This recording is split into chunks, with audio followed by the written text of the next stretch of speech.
Great news, guys. I screwed up. So, you know, in the last video, I talked about how the fuel pump was making a ton of noise and I didn't know why? Well, now I do. So, I got out a fuel pressure gauge, hooked it up to the port right here. Sorry, it's really dark. And I had over 100 pounds of fuel pressure, and that is obviously not right. So, what I realized was I was basically, I guess you'd call it like dead-ending my fuel pump, where the fuel wasn't returning to my tank, it was just basically stopping after the fuel rail somewhere. So it was coming up the engine, going into the injectors, all was well, but then it was not going out back to the pump or back to the tank. So now I get to figure out why. So let's take a look. I'll show you what else I did. Alright, chances are high I'm gonna get bitten by a spider again, but I'm gonna climb under here to show you what's going on. Alright, so up here you can see this is a fuel hose that I kind of threw in place, and it goes from a fuel vapor line to the tank, and I disconnected it on the other side. See, right here. Wow. Boy, my camera work is terrible. Alright, let's work on this. Okay. So, you see, this is the vapor line, and it normally would plug into that hose with the clamp on it, but I have it disconnected and just stuffed into this long hose going into a bucket. And there's no fuel coming out of that hose. So there's basically no fuel being returned to the tank. So I know that somewhere between this and the front of the car, there's a clog, and I now need to find it. So, watch this. Up here in the middle of the car, right here, this is the return hose. So basically, up at the fuel rail, the return hose comes all the way down here to the middle of the car.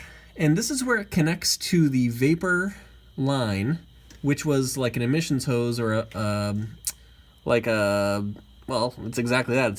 It's a vapor hose coming off of the tank, which was going up to a charcoal canister at the front of the car originally. But I decided to use it as a return line, well, at least a partial return line, for my fuel system. Unfortunately, what I didn't check and what I didn't realize was that this line had been open so long that I'm guessing some bugs moved into it and clogged it up. So, if I disconnect this AN hose, I'm gonna guess that I'm gonna get some fuel out of this from the rail, but then I have to basically clean out this hose somehow. I'll have to jam something in there and probably spray some brake clean or some carb clean or something like that in there, and try and figure out how to get that clog undone.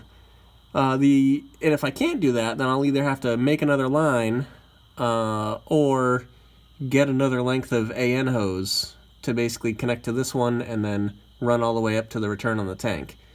So I'm not sure what the plan is yet.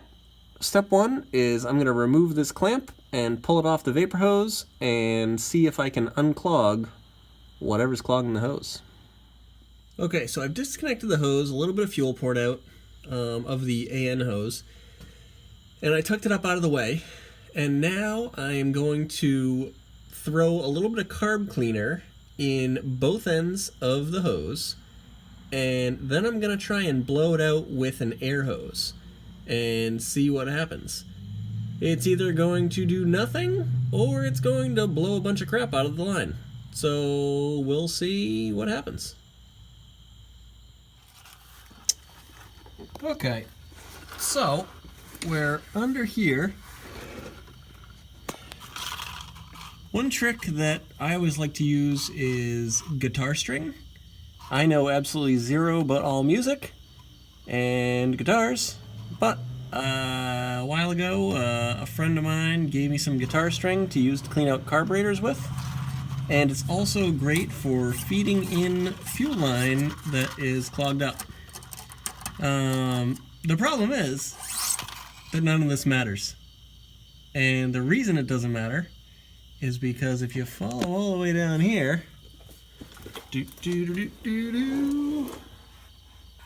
hold on, right here. Notice my finger. So I put air through the fuel hose and it came out right here.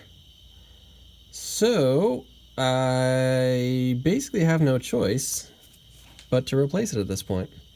The clog in the line just doesn't matter anymore because there's a hole in it.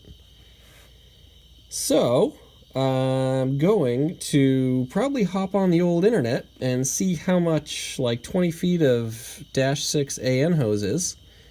And if it's reasonably priced, I'll just buy some. And if not, then I'll probably go to the local auto parts store in the days ahead and buy some 3/8-ish, or maybe it's probably 5/16, maybe.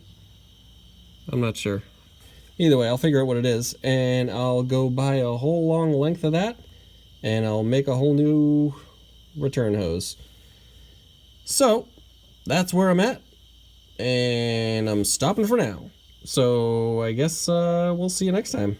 Be sure to subscribe and tell your friends, and we'll see you next time.